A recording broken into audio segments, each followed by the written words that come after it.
जय श्री राधे। कार्तिक मास के पंच भिक्षु अथवा भीष्म पंचक व्रत की कथा।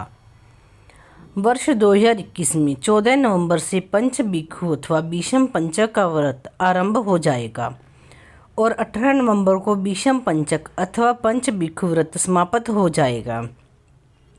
कार्तिक माह में सुबह 5 दिन तक पंच भिक्षु की पूजा की जाती है। इसमें एकादशी व द्वादशी का व्रत करते हैं, त्रयोदशी को भोजन ग्रहण करते हैं, फिर चतुर्दशी व पूर्णिमा का व्रत करके पूर्णिमा के दिन 5 वस्तुएं ब्राह्मणी को दान करते हैं। इस प्रकार 4 साल तक कार्तिक के शुक्ल पक्ष में पंच भिक्षु करते हैं। सामर्थ्य अनुसार व्रत करके 5-5 चीज़ों का दान करें। 5 साल में व्रत पूरा होने के बाद ब्राह्मण ब्राह्मणी को 5 जोड़े को भोजन कराकर दक्षिणा देकर विदा किया जाता है। यह दान व्यक्ति की इच्छा पर निर्भर करता है, अपनी सामर्थ्य अनुसार दान किया जाता है। कार्तिक शुक्ल एकादशी से कार्तिक पूर्णिमा तक 5 दिन भीष्म पंचक व्रत किया जाता है।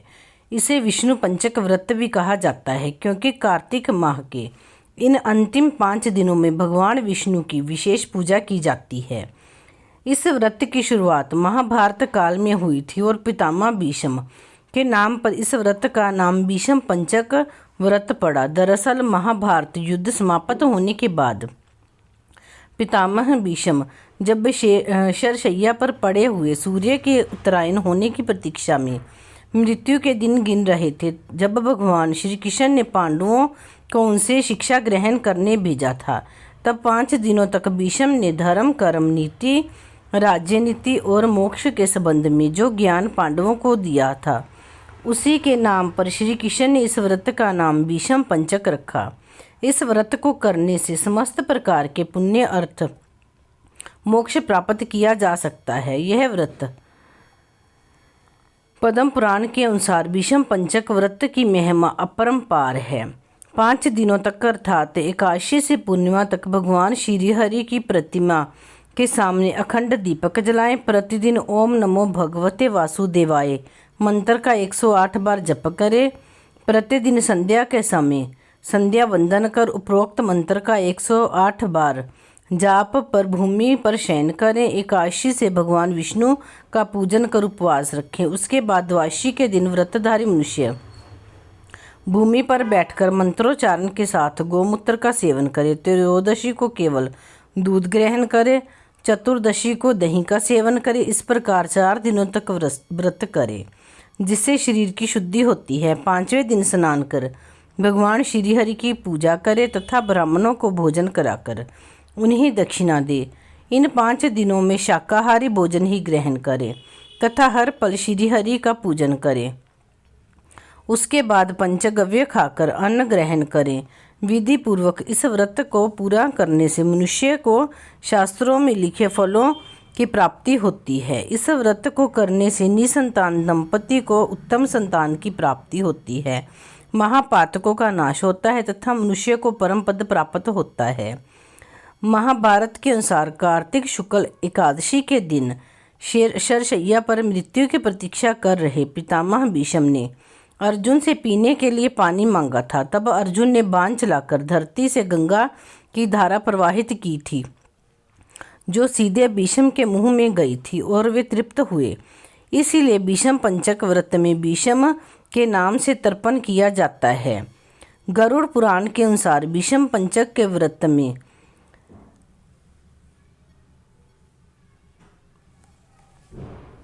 प्रतिदिन भगवान विष्णु को अलग अलग वस्तुएं अर्पित करना चाहिए। पहले दिन भगवान विष्णु के चरणों में कमल के फूल अर्पित करना चाहिए।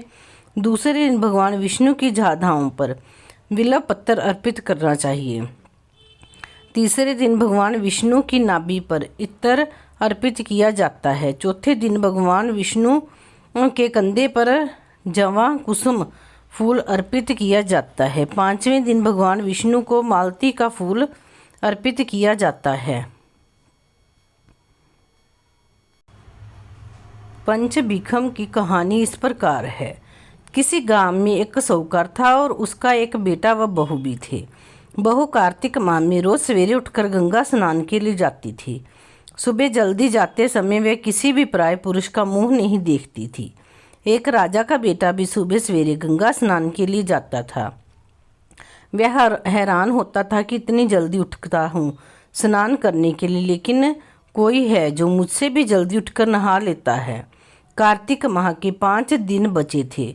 एक दिन साहूकार की बहू तो स्नान करके वापस जा रही थी और उस समय राजा का बेटा स्नान के लिए आ रहा था। आवाज़ सुनकर वह जल्दी जल्दी जाने लगी, लेकिन जल्दबाजी में उसकी माला मोजड़ी छूट गई।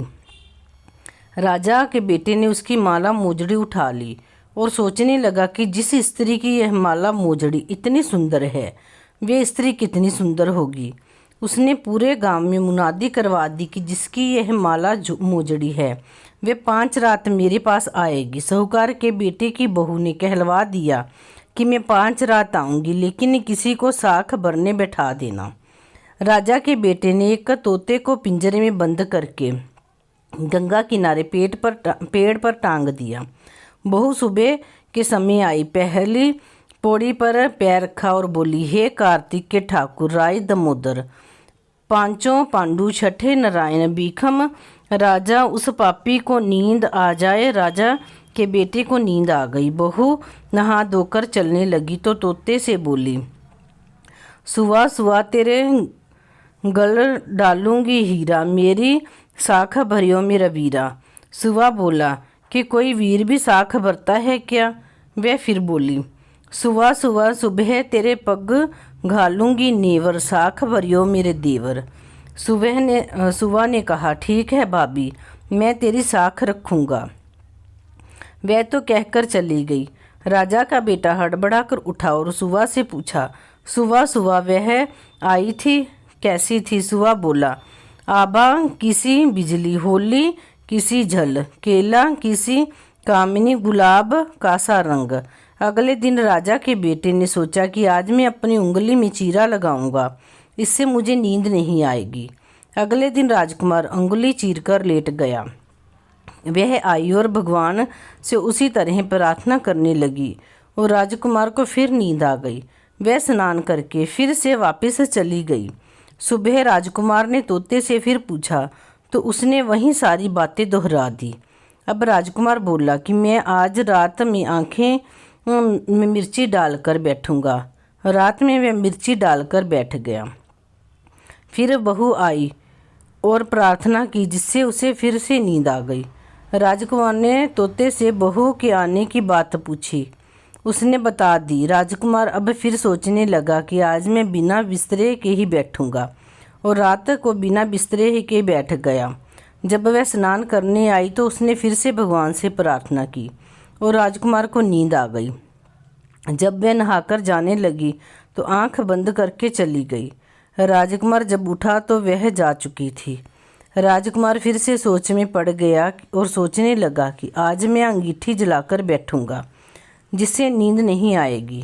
फिर वह रात में अंगीठी रखकर बैठ गया। साहूकार की बहू आई और वह भगवान से प्रार्थना करने लगी कि आपने 4 रातें तो निकाल ली, अब यह रात और निकाल दो। भगवान ने उसकी बात रख ली और राजकुमार को नींद आ गई। जब वह नहाकर जाने लगी तो तोते से बोली कि इस पापी को कह देना कि 5 रातें पूरी हो चुकी हैं, वह मेरे मोतियों की माला मेरे घर भिजवा दे। सुबह राजकुमार की आंख खुली तो उसने तोते से पूछा कि क्या वह आई थी? तो तोते ने कहा, हाँ वह आई थी और उसने अपनी माला मंगवाई है। यह सुनकर राजकुमार सोचने लगा कि वह तो सच्ची थी, तभी तो भगवान ने भी उसका सत्य रखा। कुछ समय बाद राजकुमार को कोढ़ हो गया। राजा ने ब्राह्मण को बुलाकर पूछा कि मेरे बेटे का शरीर क्यों जल रहा है। ब्राह्मण ने विस्तार से सारी बात राजा को बताई कि इसने क्या किया था। ब्राह्मण ने कहा कि इसने पतिव्रता स्त्री पर बुरी नज़र डाली, इसीलिए यह इस रोग से पीड़ित हुआ है। राजा ने इसके ठीक होने का उपाय पूछा तो ब्राह्मण ने कहा कि यह उस साहूकार की बहू को धर्म की बहन बनाए और रोज़ उसके नहाए हुए जल से स्नान करे, तब यह ठीक हो सकता है। राजा साहूकार की बहू की माला लेकर साहूकार के घर गया और बोला कि यह माला आपकी पुत्र वधू की है, इसे लें और अपनी बहू के नहाए हुए जल से मेरे बेटे को नहला दे।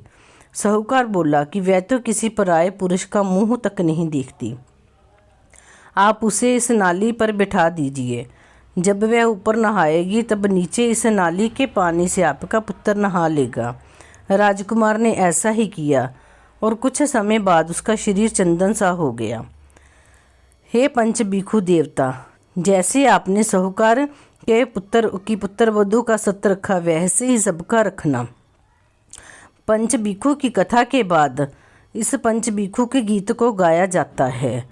पुण्य पुण्य नहाई पड़वा नहाई, 5 रतन पंच तीरथ पंच भीखम नहाई। 1 टका मेरी गांठ में सुनियो रघुराई, आधे का लाई आंवला आधे की राई, राई दमोदर सांवला जिसने सृष्टि रचाई। राजा के घर उतरी पुतरी बन आई, राजा लाया ब्याह के रानी बन आई। 4 चक्कर 4 मक्कर 4 दिए की लो। मैं तुझसे पूछूं श्री कृष्ण जी, कब निस्तारा होए? जब आओगे कार्तिक का महीना तब निस्तारा होए। जय श्री कृष्ण। श्री कृष्ण गोविंद हरे मुरारे, हे नाथ नारायण वासुदेव। श्री कृष्ण गोविंद हरे मुरारे, हे नाथ नारायण वासुदेव।